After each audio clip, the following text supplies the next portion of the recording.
and compensation of a public official or employee. All right.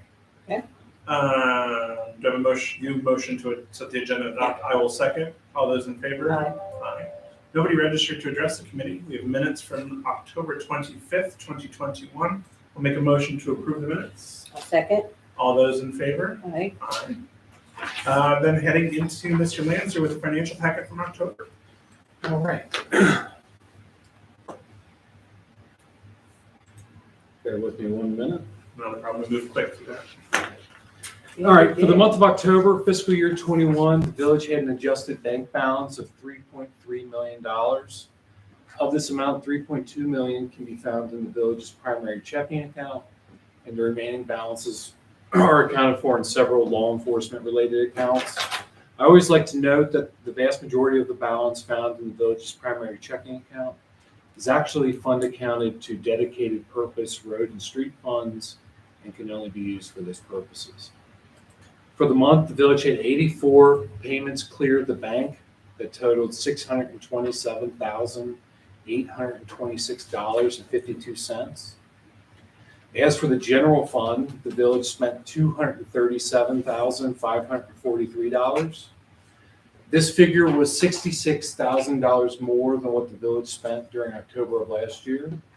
And for the year, the village had spent approximately $1.8 million in general fund appropriations, or 84% of what's been made available.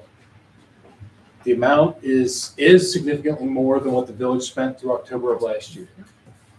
Some of this increase has been anticipated and planned for, and due primarily to increased expenses and employee costs.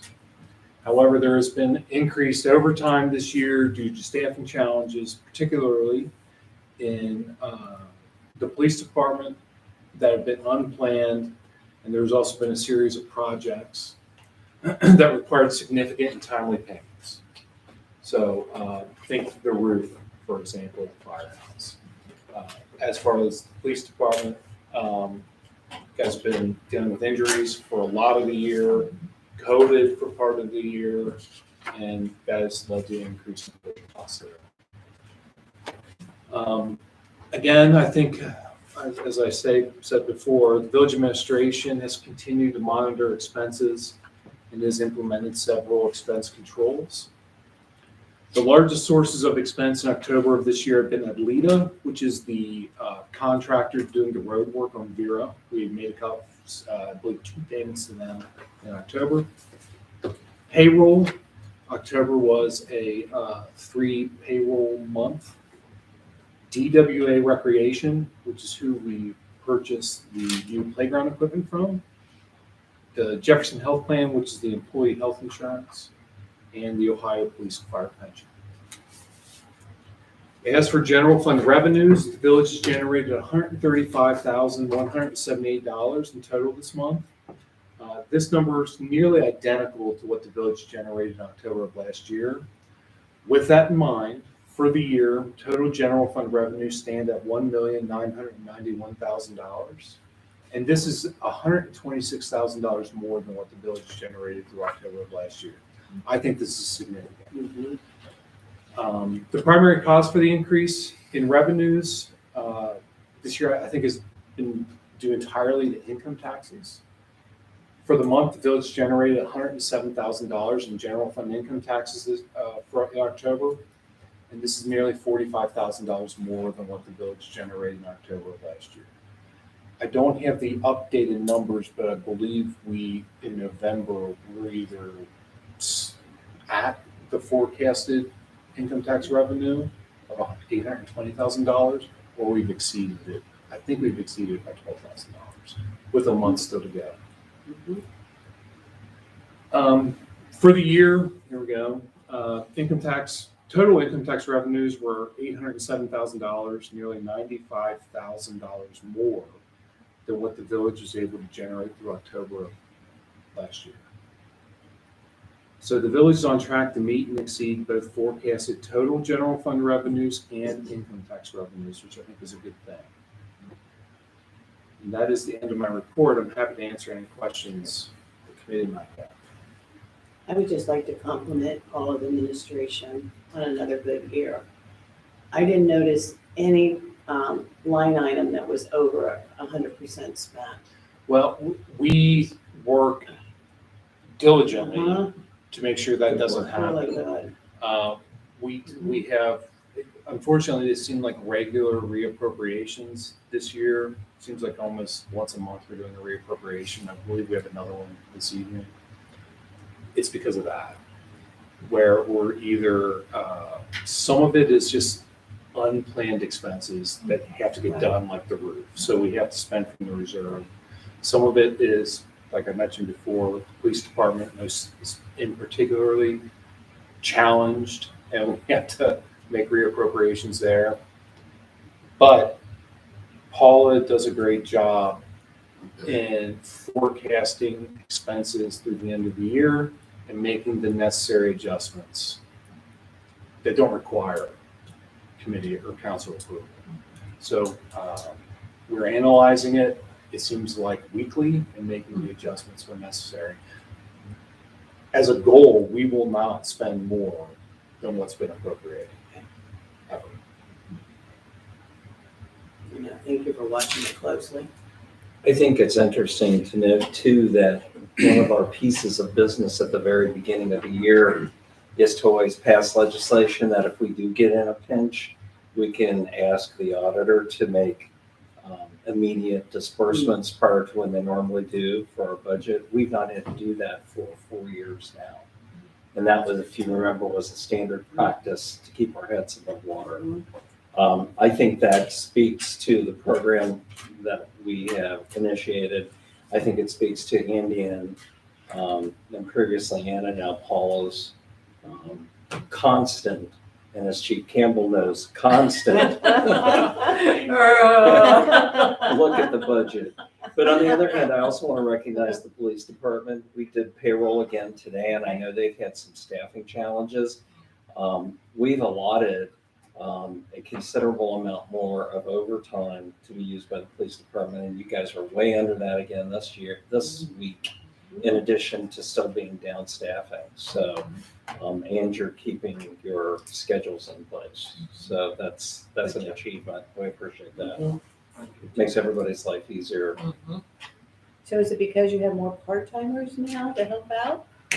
That helps, yeah. And we had somebody that returned from a long-term injury. So we had 2 officers that weren't able to control illness at the same time. So we're It's been a year. getting past that. Yeah, it's just been a year. Right? Hopefully we're getting past COVID, which is a big issue, hopefully. And I know you guys are active in helping find new solutions. Thank you. Lovely. Great work. All that goes into it. With that, heading into 2022 for the appropriations. Okay, so for approval this evening is the fiscal year 2022 appropriations budget. Like earlier this year, when we asked you all to approve the tax budget, county and state auditors require, in ORC, primarily ORC, requires the village to approve appropriations for the next year. In concept, the appropriation budget looks similar to the previously approved tax budget in both form and substance. The appropriation budget estimates revenues and sets appropriation levels for every village fund. And when compared to the tax budget from earlier this year, there's been some modifications. The modifications are due to several factors, which include adjustments to benefits, staffing levels, compensation, contract arrangements, and projects that were either added since the approval of the tax budget or adjusted in some way since the prior approval of the tax budget. For example, the village has entered into a new agreement with Rumpke for solid waste and recycling services, and as a result, the expense has been slightly adjusted. Yeah, the rates changed.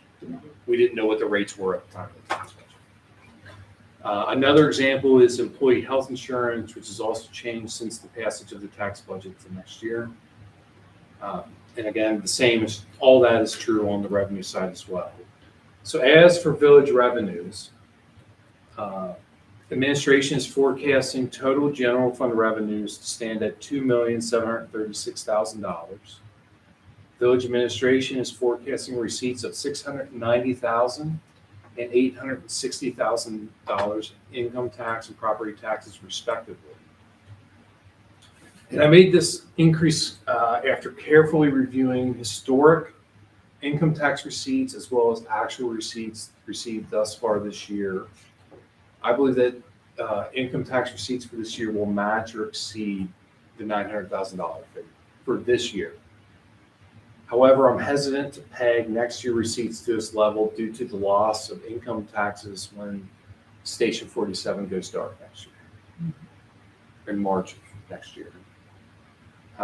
Village administration will monitor income tax receipts carefully and make any adjustments necessary, but based on what we're receiving now, I think we're likely to be in the $860,000 range next year, all things considered.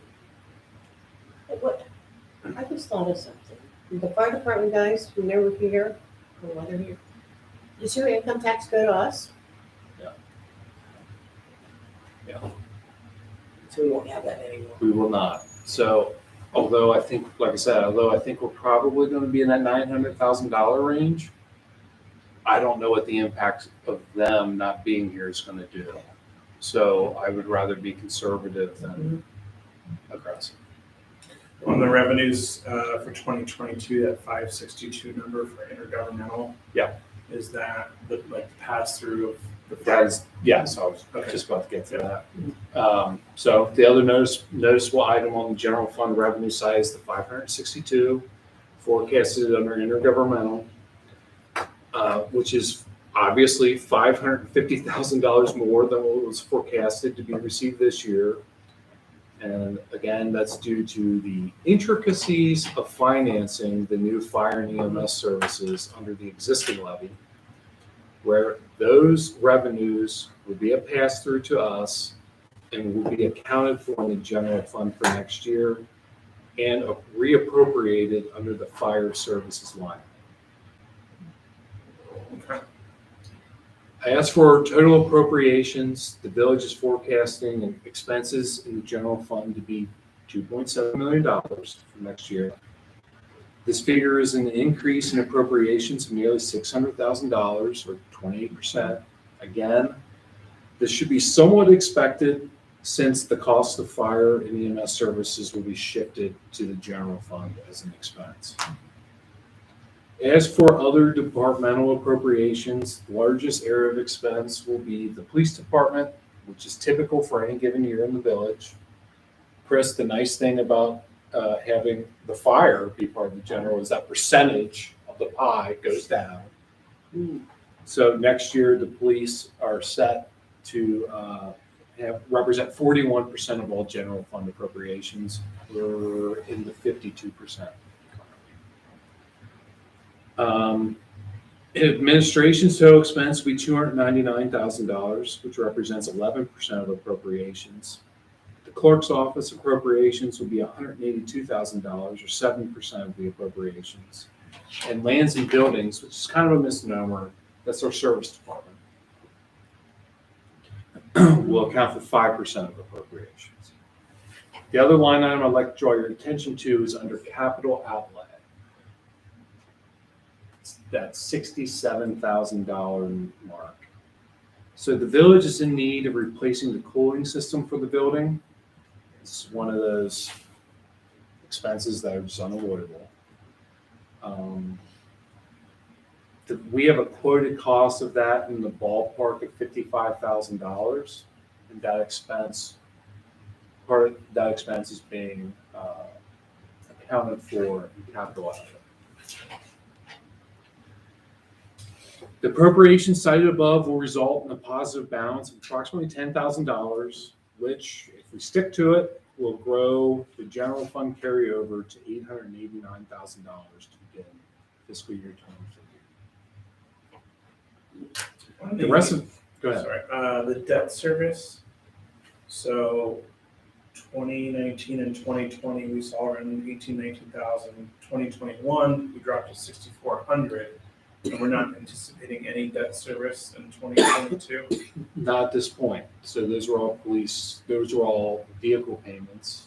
We are not scheduled at this point to make a purchase, although we may have to look at that again for the service department. They're F-250s near the end of its life cycle.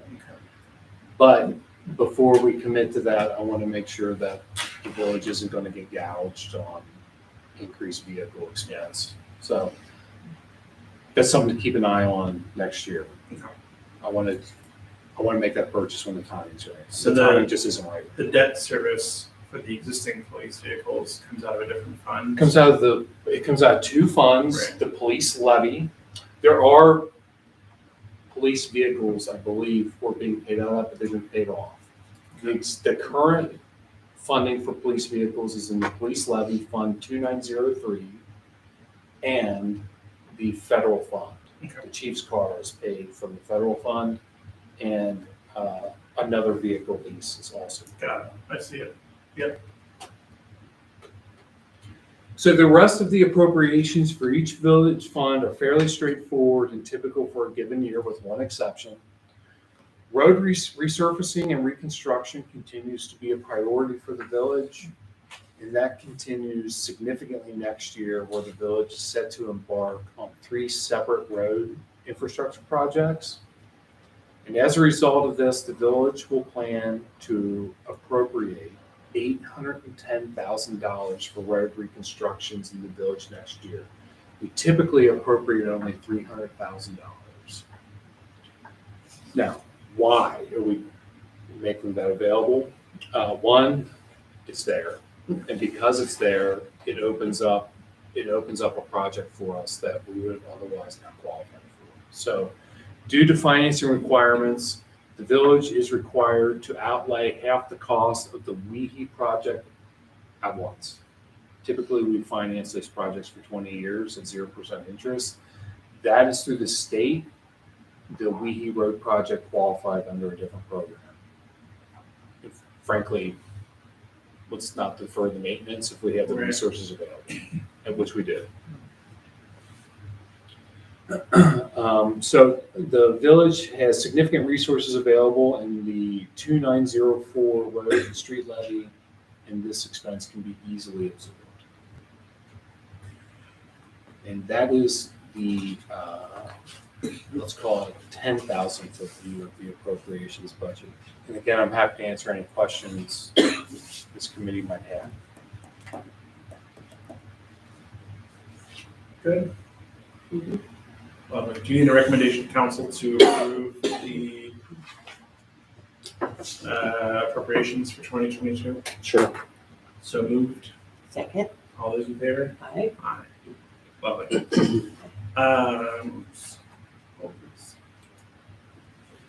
Continuing on in the agenda, pending business for the police detail pay policy. Yeah, we're actually going to address that this evening in ordinance 2021-18, which I'll talk about a little bit in a few moments once we get to executive session. ARPA expenditure plan, I'll also speak about that in that session. police program funding discussion. That's Lovely. All right.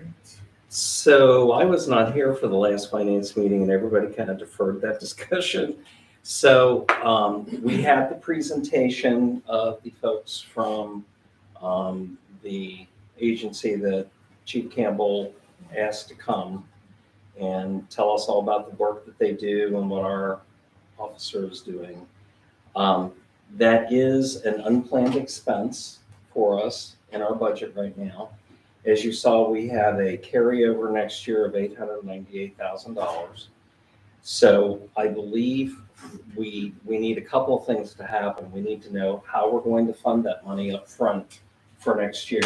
And I don't know if this is going to affect your appropriations. well, we don't know exactly where we're going to land. We're going to have a carryover, I believe. It's hard to track it right now in November, what that carryover is going to exactly be. we are going to have a carryover, I think, in the realm of between $700,000 and $800,000. The question is, due to program resources, we found ourselves this year in kind of a similar position as we found ourselves a few years ago. And the expense for participating in that program was shifted to the general fund. And that's part of why general fund appropriations were what they are. We are planning on continuing to participate in that program next year. But I think we would like council to weigh in. We would like some direction, because we can earmark a portion of the reserve to cover that fund. And we'd like to be as accurate as we can be upfront when we're doing appropriations, and we can always come back and revisit it in January, February. The other piece of that is in our discussions with the chief, there has to be, I believe, a commitment and an agreement among everybody that at some point in time, prior to the budgeting process next year, we need to make an evaluation and a commitment as to whether or not we're going to continue in that program. I got the sense from council that you are impressed by the amount of work that is being accomplished and the benefit to the village. But unfortunately, it comes down to the basics of show me the money when it comes to reimbursement for that program. And Chief, I don't know if you have, keeping in mind we're on the record, if there are any specific things that you can share in terms of reimbursement? Well, so speaking to the reimbursement, like it was explained in that meeting, the work, the investigations don't slow down because of COVID. That work continues. It's just the administrative part that takes place in another part of the agency. That was deemed, where it wasn't being processed right away. But that entire period, the investigations continued. I have 2 more I have to enter today. I was able to get to them today, so they continue. Investigations here have continued. I can speak to you on the side and some things that have happened recently. But I've been an advocate for this for a long time. This problem is here in our village. If anybody would have been in Mayor's Court today, they would have seen somebody that was probably what appeared to me under the influence of something, or having trouble staying awake at the podium. So we're dealing with this here, and the more help we can get in addressing this problem, the better off we are. It's my strong opinion.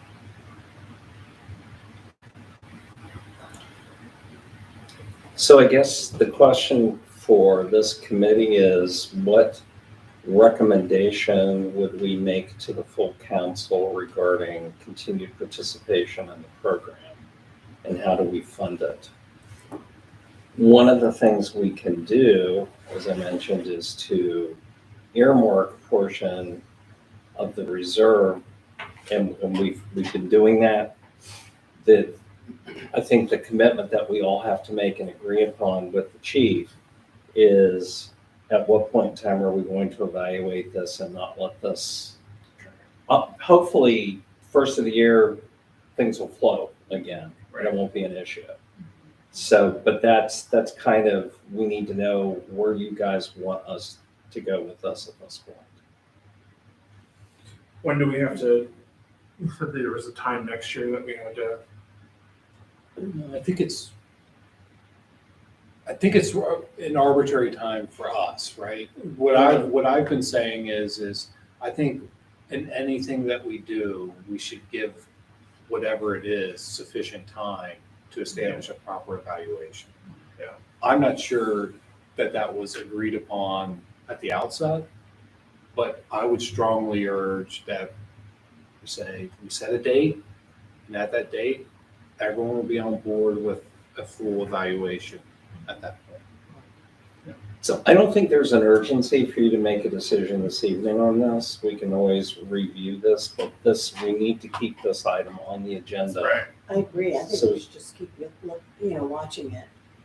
I like the idea of council setting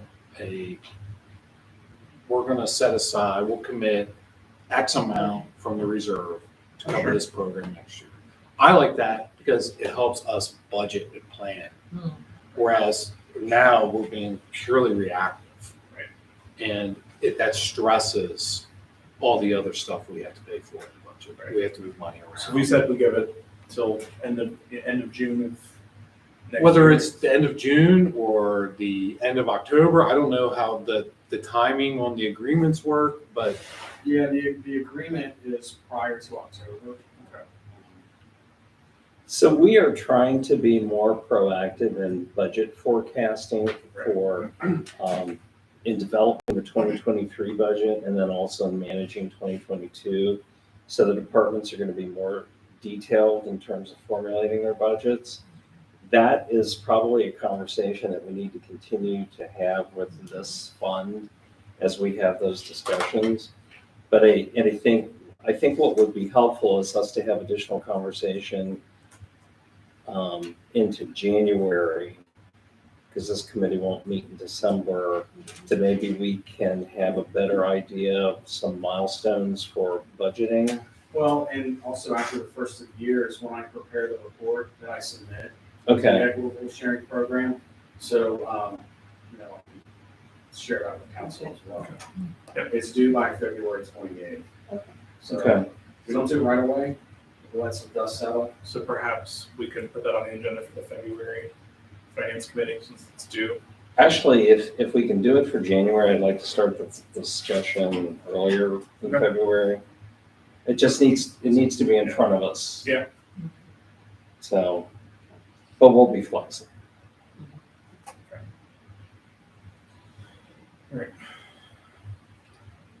Anything else? I don't think so. The Economic Development Revitalization Fund. yeah, I'm going to have to move this discussion to the next council meeting, to the next committee meeting. Does that fund need to be established before the We can start? establish it whenever we would like. All right. And it Just might make actually sure. be better to continue that discussion next year anyways, once we have a clearer idea of where we're going to end up in Okay. the carryover for this year. Because I suspect the best practices are going to be general fund commitment to Yeah. some this year. But I apologize if I've had some unique things happen over the last couple of weeks, so I will have that ready to go for next council. Perfect. All right, so before, I think we head into executive session, I'll make it so we can go dark, that this is the last Finance Committee meeting for 2021. I want to thank everybody involved with the committee for their work, especially the administration, as you guys in leadership. This is another trying year, I'm sure, budget-wise and finance-wise, so continue to grow the village. So with that, I'll take a motion to head to executive session for matters of personnel and compensation of a public employee or official. I'll make a motion. And I will second. I believe we need a roll call vote on that.